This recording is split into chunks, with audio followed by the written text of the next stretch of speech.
let's try this out. Good morning.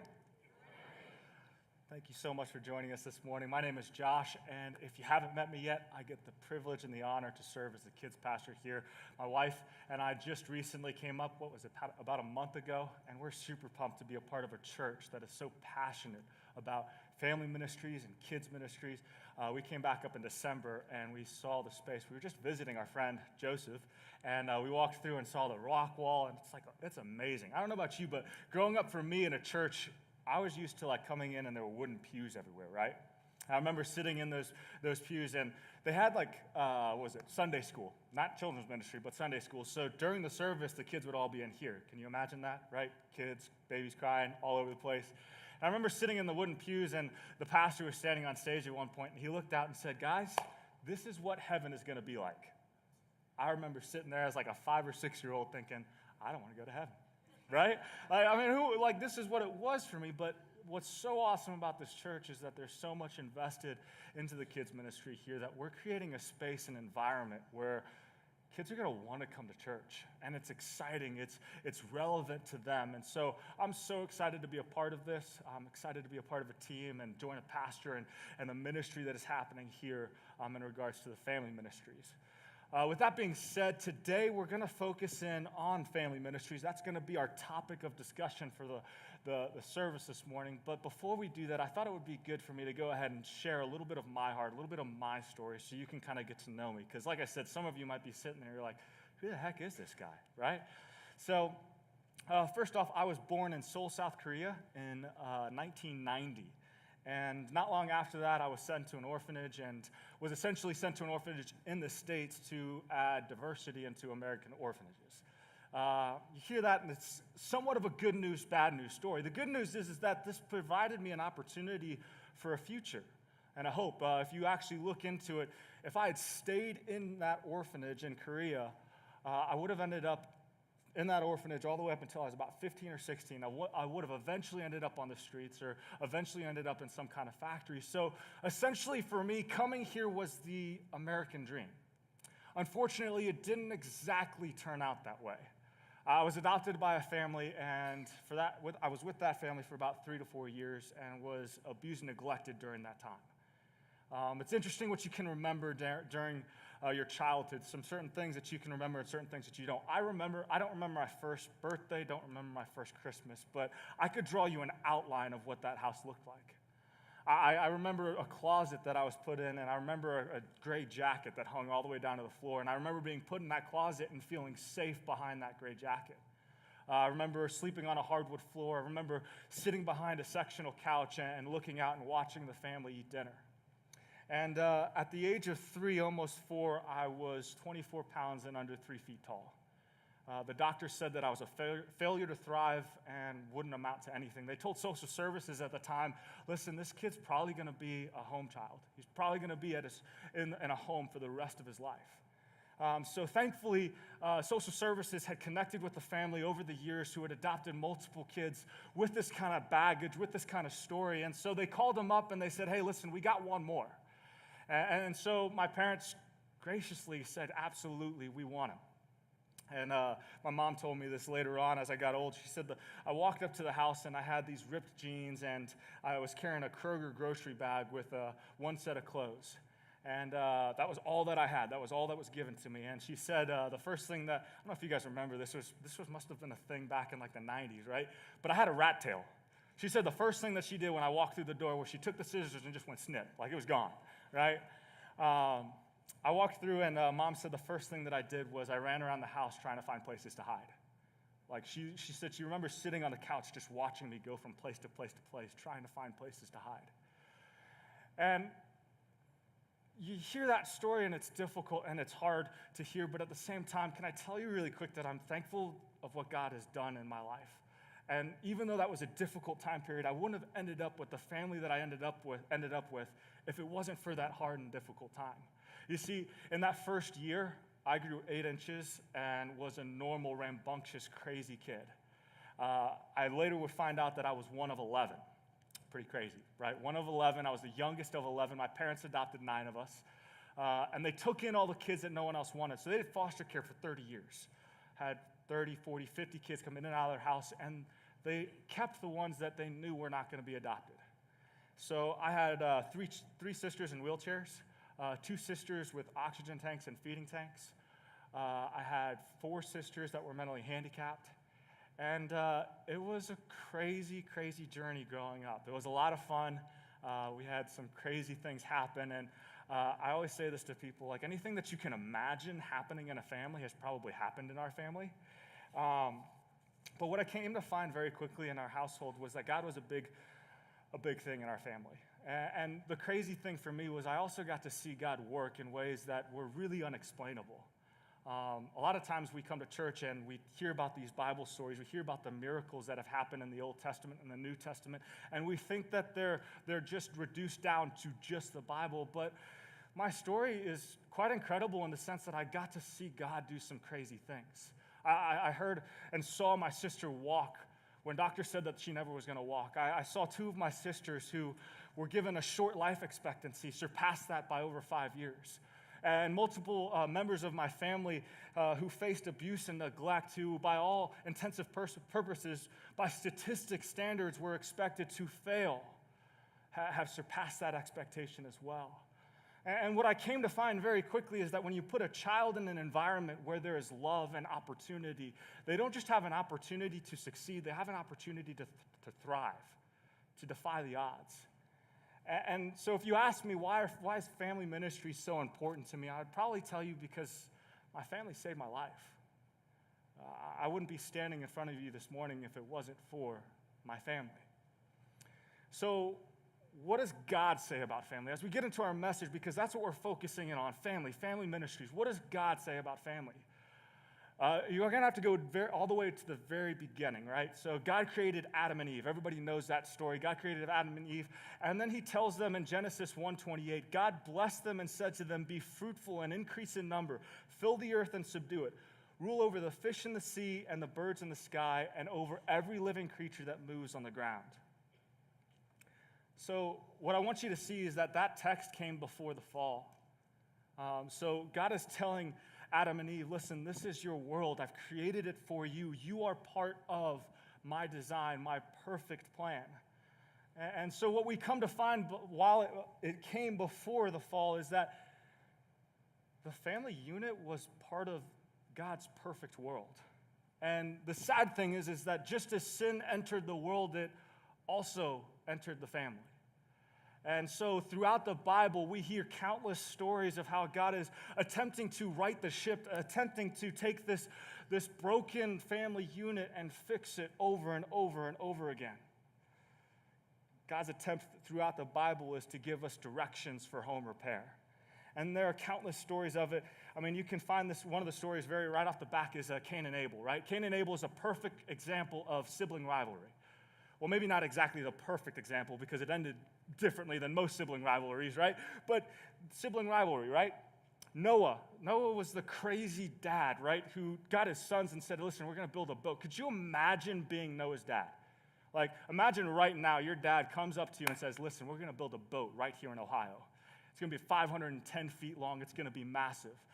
I mean, you're not playing with your friends. Your friends look at you and say, hey, what are you going to do today? I'm going to go build a boat with my dad who said there's going to be a flood and everybody's going to get wiped out. Right? I mean, that's pretty ridiculous. You also look at the story of Abraham. Abraham didn't trust God, and he didn't think that his wife Sarah would be able to have a child, so he had a child with his maid. You look at other stories, and like the story of Lot, in which he actually gave his daughters away to a bunch of hooligans. And I mean, Jesus' parents forgot him on a road trip, right? They forgot him at a temple on a road trip.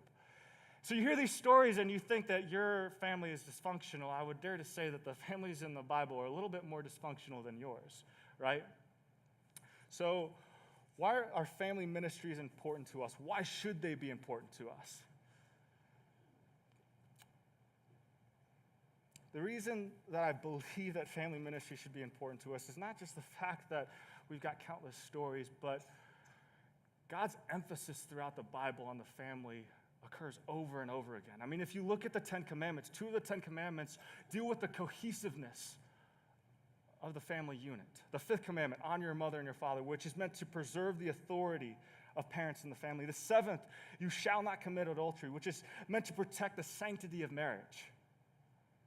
And this is not just an Old Testament thing. You'll find very quickly that the Apostle Paul and Jesus teach throughout the New Testament about how important this family unit is and how to set it up for success.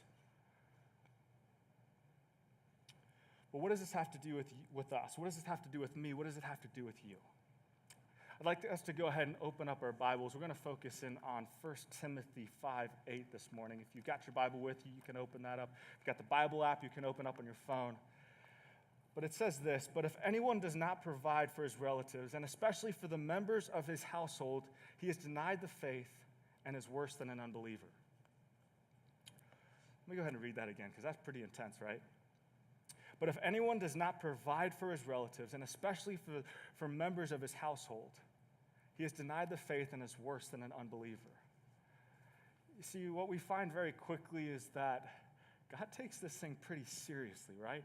I mean, if you look at the end of that text, if you have not done this, if you've not provided for your family, you are worse than an unbeliever. I mean, that's pretty harsh. And what Paul's attempting to tell Timothy in this text is not, listen, you don't believe in God, but rather you're not putting your faith into action. And if you think about James in his text, he says, faith without works is dead. I mean, the reality is that our job, our duty is to be able to provide. Now, when you think of provision, our first thought of provision is food and shelter, right? We think as parents, our jobs are to ultimately provide food on the table and a roof over their heads. And for the most part, I would agree with you, but I believe that sometimes, and quite often, a lot of the times, we within the church are forgetting a very important factor here. We're forgetting about the spiritual development and growth of our kids. You see, we spend a lot of time on other areas of their lives, but I would dare to say that sometimes we're lacking in this area. Craig Rochelle, pastor of Life Church, said it like this: "Our greatest priority as Christian parents is to gradually transfer our children's dependence away from us until it rests solely on God." Now, you may disagree with me on this, but I'm okay with that. I would dare to say that our greatest duty as parents would be to lead our kids to Jesus. Now, you're probably sitting there saying, wait a second, you're the kids' pastor, aren't you? Isn't that your job? I think the greatest product or the greatest fruit that my job can provide isn't going to come through what we do on Sunday mornings. It's going to come through our partnership with you, the parent. I think our greatest responsibility as a church is not to lead your kids to Christ, but to help you lead your kids to Christ. And that's going to look different in many ways, but our ultimate goal is to be able to provide that environment, but also provide resources and tools for you. The truth is that it can't just be here on Sunday. So I had John help me out with this. He's the man. He somehow is able to get me anything that I need at any point. So if you ever see John in the lobby, just tell him he's the man, because I think that. But I asked him to get me some rope, and this rope is 360 feet long. John measured it. You can ask him if you think it's wrong, but 365 feet long, right? 365 represents our year, right? 365 days in a year. If we take our children to church once a week, right, every Sunday, we on average get them for about an hour every Sunday. That's 52 hours over the course of a year, which equates to a little over 2 days. Now, you hear that and you say, okay, well, that's not too bad, right? I mean, 2 days of spiritual development, but if this is what represents the spiritual development of our kids, and this is the rest of their lives during the year, is this really enough? Does this really satisfy that need? To put into context, I read some statistics this week. On average, the average American spends about 17 days eating. 17 days eating. Now, some of you are probably sitting there like, it ain't 17 days. It's like 20 days, right? No, on average, it's about 17 days. Can I ask you, is it possible that we're feeding the flesh but starving the spirit? Is it possible that for our kids, we're providing for them in the physical sense, but we're lacking for them in the spiritual sense? Beyond just that, I read another study that tells us that on average, children between the ages of 5 and 16 average about 6 hours a day in front of a screen. whether that be a TV, an iPad, a phone. 6 hours a day.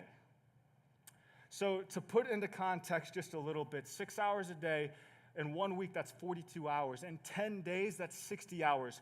Already 60 hours, you've surpassed in 10 days the amount of time you've devoted to your kids' development, your kids' spiritual development. In 10 days, we've had more time in front of a screen than our kids will have in church. Over the course of a year, you're talking about 91.25 days, 91.25 feet of this rope our kids are spending in front of a screen. Is it possible that we are feeding the flesh but starving the spirit? My youth pastor used to tell me that I can tell where your heart is based off of where you spend your time and your money.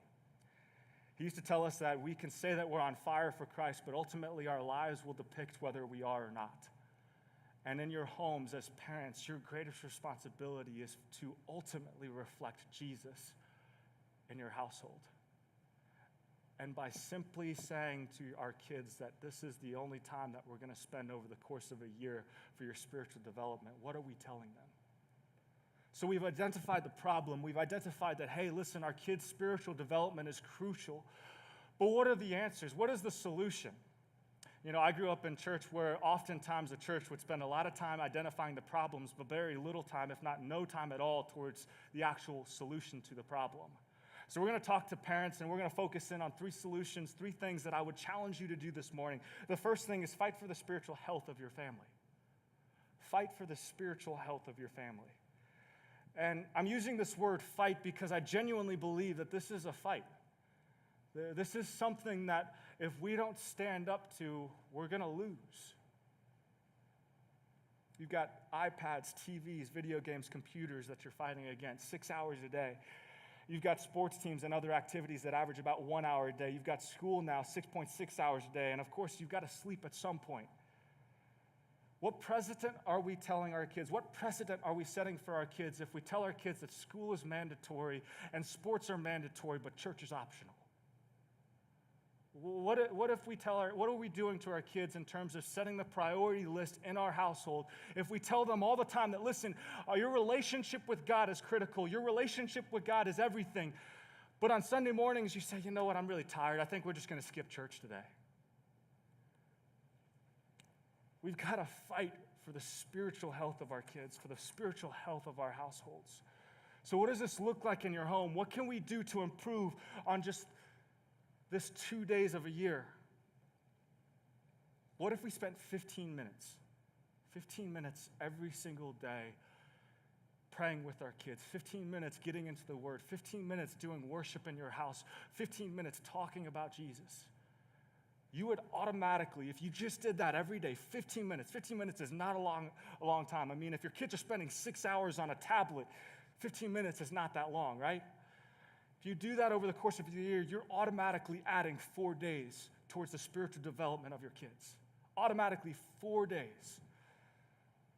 What if we decided today that we're going to make sure that every single day we pray 4 times? We're going to pray 4 times a day. We're going to pray over breakfast, we're going to pray over lunch, we're going to pray over dinner, and then we're going to pray before we go to bed. If we did that every single day over the course of 1 week, we'd have 28 prayers. Over the course of a month, we'd have 112 prayers. Over the course of a year, we'd pray with our kids 1,344 times. Guys, it's up to us to set the importance and the value level in our households to our kids on how important their relationship is with God. I'm telling you, we cannot do it without you.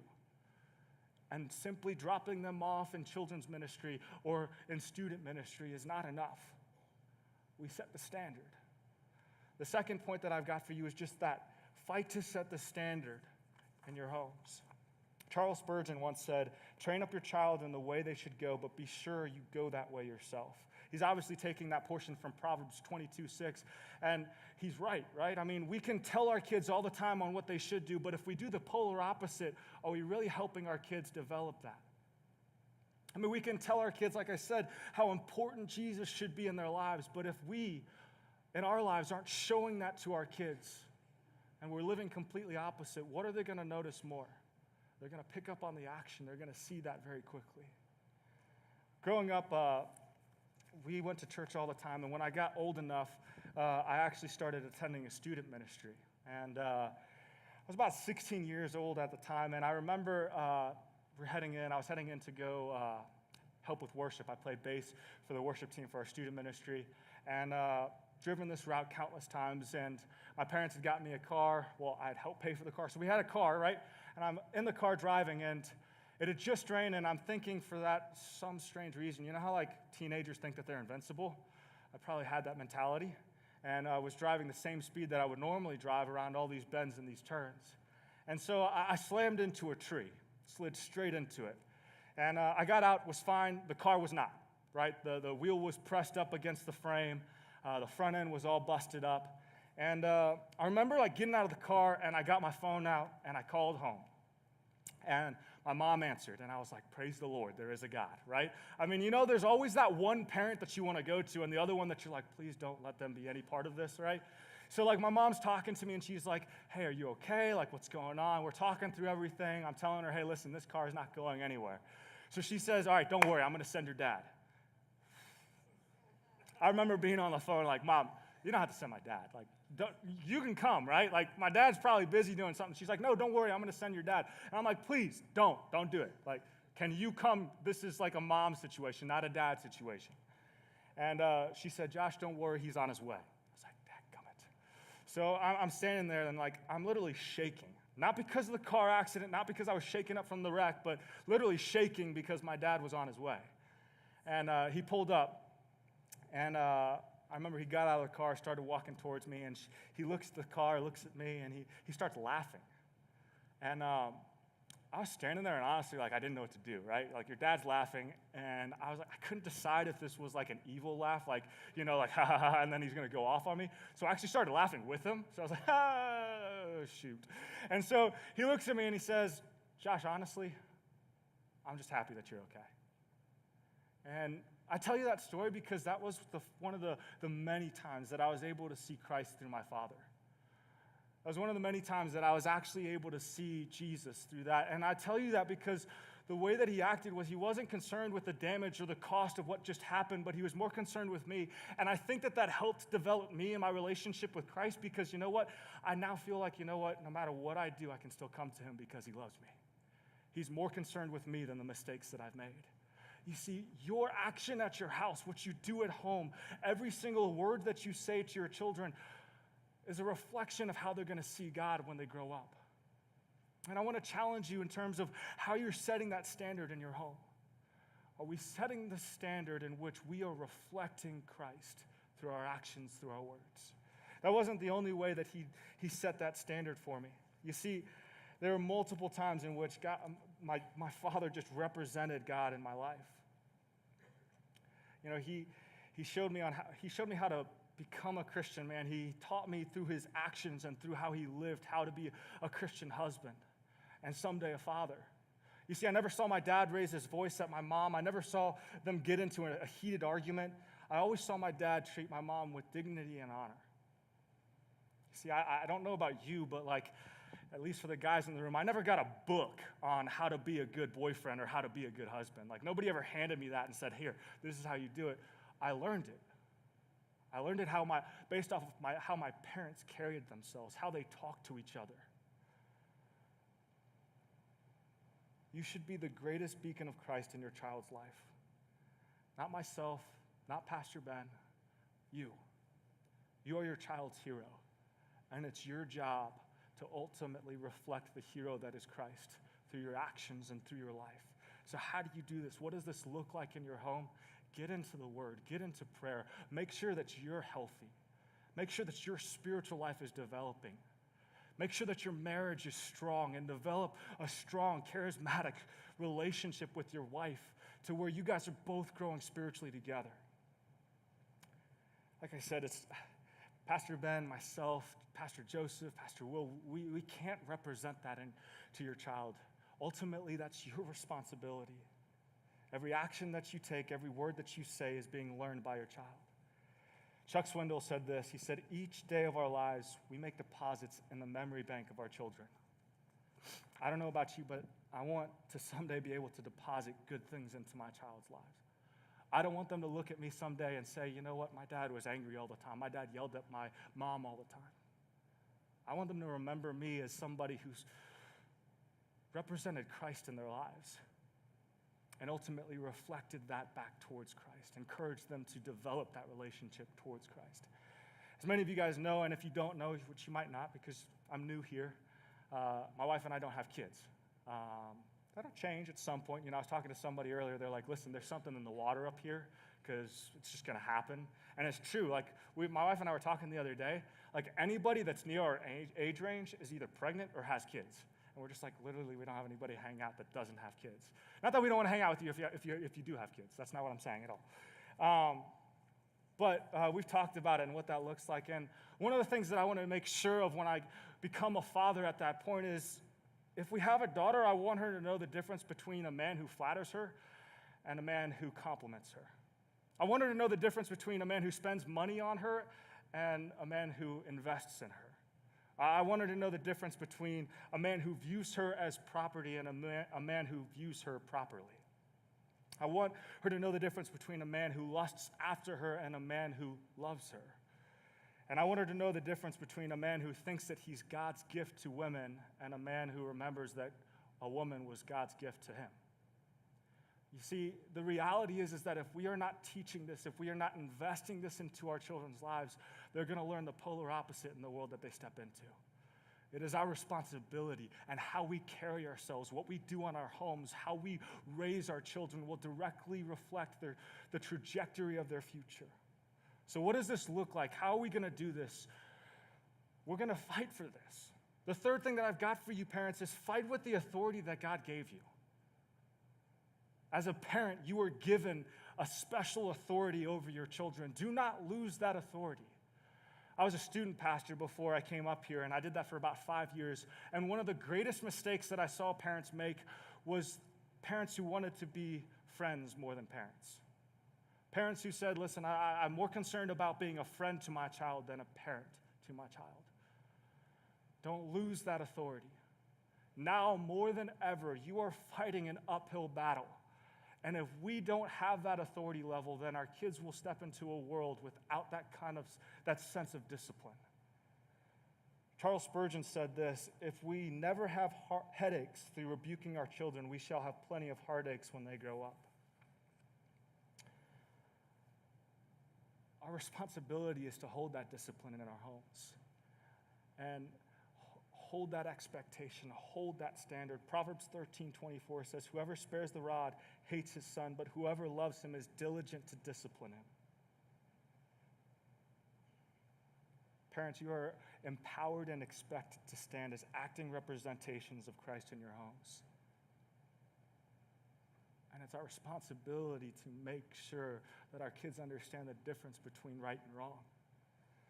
And setting that standard looks like many different things.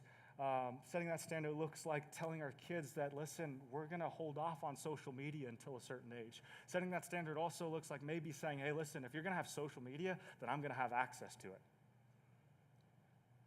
Some of you guys are cringing. Some of the teenagers in the room are like, please don't say that, right?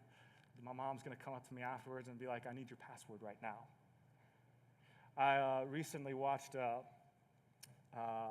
baseball game from the Atlanta Braves. I'm sorry, I'm not a Cincinnati fan. Please don't hate me. I am a Braves fan. I love the Falcons. I love many other sports teams. But I was watching this game, and this pitcher had an incredible day. He almost pitched a no-hitter. He got into the ninth inning. He had 2 outs. And he had 2 strikes on the last batter, and that batter got 1 single right into center field. And if you don't know what a no-hitter is, it's pretty much the pitcher pitches the entire game and doesn't give up a single hit. Pretty self-explanatory, right? So the next day on ESPN, I turned it on expecting to hear about this guy's performance, but it was interesting. They didn't talk about his performance. Rather, they were focused on tweets that he had posted back when he was in high school. They didn't even mention what he had done the day before. They were focused in on some words that he probably shouldn't have said during a teenager. Parents, can I ask you really quickly, are you willing to sacrifice their social media privacy for their future? Are we willing to sacrifice their social media privacy for their safety? What I'm getting at is that it's not just our job to provide food on the table and a roof over their head. It's also our duty to provide guidance and direction. We cannot sacrifice our authority for relevancy. Don't give up your authority. Don't give it up to screens or social media. Don't give it up because all the other kids are doing it. Don't give it up so that your kids can be friends with the other kids that have these things. You've been given an incredible gift, and with that incredible gift, you've garnered a God-given authority and a voice. This morning, I want to re-empower you with that authority. Use that authority in your home. Some of you guys thought as I was speaking that, listen, this is going to be geared toward parents the whole time, and you're like, this is perfect. She's not talking to me. I'm not going to feel guilty. You're up. We're going to move off of you, parents. Good job. You guys made it through that portion. Notice what our text said today. It says, anyone who does not provide for their relatives, and especially for their own household, has denied the faith and is worse than an unbeliever. Notice that first word. Anyone. Anyone. So obviously it starts with the parents, but it doesn't end there. In the book of Acts, there are stories that tell us that we have the ability to lead our entire households to Jesus. Listen, if you're a student in the room and your parents aren't saved, you could be that outlet. If you got a brother who's not saved, listen, you don't have to be your brother's parent, but you can actually invest back into them and lead them to Christ. It's our responsibility. The moment that we gave our lives to Christ was the same moment that we garnered that responsibility to our circle. And yes, that circle starts with our family, but it doesn't end there. Do you remember what Jesus said when he was asked about his mother and brothers? Back in Mark 3:34 through 35, he says, then he looked at those seated in the circle around him and said, here are my mother and my brothers. Whoever does God's will is my brother and my sister and mother. We are the body, and as a result, we are the family. And it's our responsibility, it's our duty to, as such, provide. The truth is that we're all responsible. What we have to ask ourselves is, how are we handling that responsibility? What does that look like in our church, in our family, in our homes? I'm going to provide one more story, and then we're going to get to our bold steps. As you can tell very quickly, I like stories. It's a good way for me to connect with you. It's a good way for you to get to know me. But growing up, we lived in California, and we were all living in this huge house because we kind of had to have it. I would say that our family was like lower middle class. My dad worked 3 jobs to make ends meet. My mom helped to take care of all the kids, and that was pretty much a full-time job. And I remember there was one time my sister Marianne and I were sitting in the living room, and we were watching Aladdin. Now, anybody in here love like the classic Disney stuff? Not the new Disney stuff, but the classic old Disney movies, right? Like Aladdin. I don't know, like all the kids nowadays are talking about like Frozen and Moana and all that. I've never even heard of some of these things, but I grew up on the classic Aladdin, the Lion King, Beauty and the Beast. That's what I grew up on. And so my sister and I were watching this, and we were watching Aladdin Return of Jafar. And there's a portion of this movie where Aladdin gets sucked into this spinning like water vortex thing, right? So we watched the movie, and I remember this portion very vividly, and I went into my sister's bathroom because she had a bunch of Aladdin figurines. And it's crazy. Like I said, it's weird what you can remember, what you can't remember. I literally remember this like it was yesterday. And she had these Aladdin figurines, and I picked up one, and it was sitting right above her toilet. Spinning water vortex, Aladdin. I promise you, like, in that moment, it was like I was living out Aladdin. Like, just dropped him in, flushed the toilet. That thing was spinning around. The problem was, it wasn't like the movie. It didn't come back out. Like, Aladdin did not come out of the spinning water vortex. So that happened, and I remember just thinking, okay, whatever. So I walked out, whatever. I noticed over the next couple of days, like, it was really weird.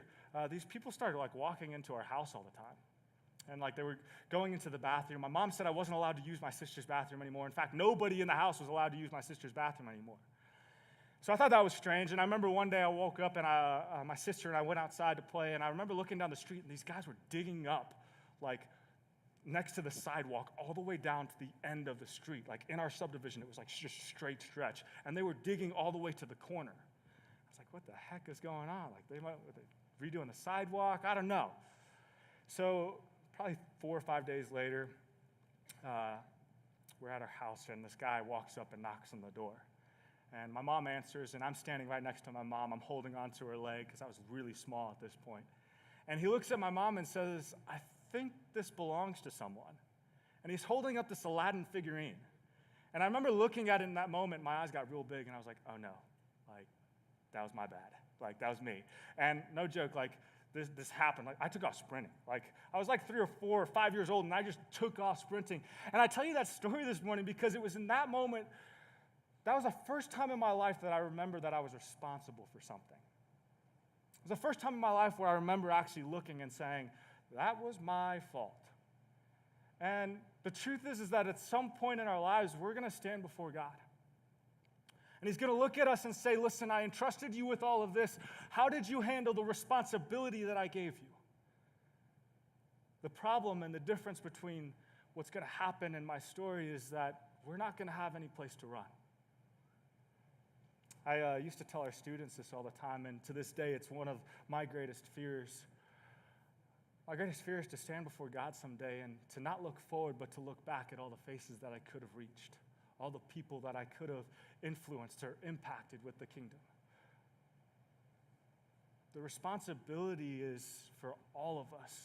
For children, obviously it begins with parents, but listen, our responsibility as the church is to provide.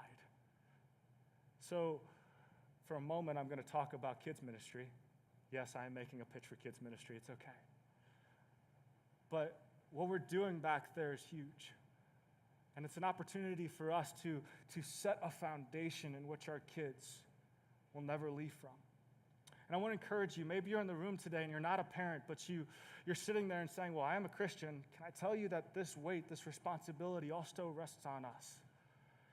And if you've at all thought about it and you've said, Josh, I kind of thought about it, but kids are crazy. Listen, I thought kids were crazy too. But there's a special place in God's heart for these kids. And it's our responsibility, it's our duty, it's our calling to make that impact, to make that change in their life. So this morning, I want to go ahead and invite you. Grab that Connect card that they talked about in the 4C News. And we're going to go over some bold steps. We're going to talk about some ways that you can actually take some of the things that we've talked about this morning and apply them to what you're doing at your house, what you're doing at your homes. Our first bold step is salvation. We're talking about Jesus here. And maybe you're in the room today and you're saying, Josh, I don't even know what you're talking about. I've never given my life to Christ, but I'm very intrigued. Well, I want you to go ahead and check that box. We're going to follow up with you, and we want to share the gospel message with you. We want you to have an opportunity to come to know Jesus, come to know the God who created all of us and who sent his son to die for us. If that's you, go ahead and check that box. The second opportunity is baptism. Maybe you're sitting in the room today and you're saying, Josh, I want to take this bold step, not just for myself, but for my kids so that they can see that I'm all in for Jesus through this. Maybe that's you. I want to encourage you, go ahead and check that off. Baptism is a public display of your commitment to Jesus. It's pretty much saying, listen, I'm all in for him. You're making that clear and out loud. The third step, or the third bold step is, I want to commit to fighting for the spiritual health of my family. By checking this, what you're saying is, listen, today marks the day that I want to say, I'm going to commit more time than simply 2 days of the year towards the development of my children and their spiritual relationship with Christ. If that's you, then I want you to check that. And what we want to do as our church is be able to partner alongside of you and pray alongside of you through that commitment. Our fourth step is, maybe you're in the room today and you're not a kid, or you're not a kid, sorry, of course you're not a kid. Maybe you're in the room today and you don't have kids. This is your opportunity to maybe join our team, and I want to encourage you to come out to our mega training, which is August 18th, 9 to 11. It's an opportunity for us to share the mission and the vision of our kids ministry, and we'd love for you to be a part of that. Maybe this is your way to be able to provide, to take that responsibility that God's laid on you and to move with it. our last step is I would like to partner with the church in the discipleship of my children. What you're saying in this is, listen, I want your help. I want you to step alongside of me in the discipleship and development of my kids. And by doing so, we're going to follow up with you later this week. Pastor Melissa has done an incredible job of finding this source called Right Now Media. And there's a ton of resources and tools that we want to be able to give you and equip you with. It actually will take that screen that our kids spend 6 hours a day on, and we'll actually be able to leverage that towards the development and discipleship of our kids. So if that's you and you want some more information, you want some more tools and resources on how you can take your home and turn it into a place where your kids can develop spiritually, then that's your box right there to check off. That's the last thing that I've got for you. So I'd like to go ahead and provide you the opportunity to take that Connect card, fill it out. After you're done with that, the buckets are going to come in a second. This is also, if you call this place home, an opportunity to partner with us in ministry through your offering. I'm going to pray. We're going to hand it back to the team. And thank you so much for joining us this morning. I hope that God was able to minister to you in some way. Let's pray. Lord, thank you for this day, and thank you for this incredible church family, this incredible opportunity, Father, to do life together. Father, I pray that you would take the responsibility that you've laid on us and put a burning passion within us, Father. Let us realize that it's not just Sundays that are acceptable for the development, the spiritual development of our children, but rather we've got to take it home and we've got to run with it. We've got to move with it. Father, I pray that you would empower and give the authority back to our parents in this room who maybe have lost sight of that. Maybe they've just given their children the opportunity at church, but maybe they need to take that next step and commit to turning their households into a school of development and discipleship. Father, we thank you for this church and this heart that they have for family ministries. Father, I pray that you would propel us, that you would give us the opportunity and the platform and the stage to move in a way in family ministries that most churches haven't. God, give us families that are desperate to cry and call after you. Father, we pray that you would take this offering today, take it and double it, multiply it, and allow us to use it to impact your kingdom. Take our time today and turn it into an investment in our lives. Allow it to be something that we take forth from these doors. Take our worship and let it be offering and honoring to you. We pray this in your name. Amen.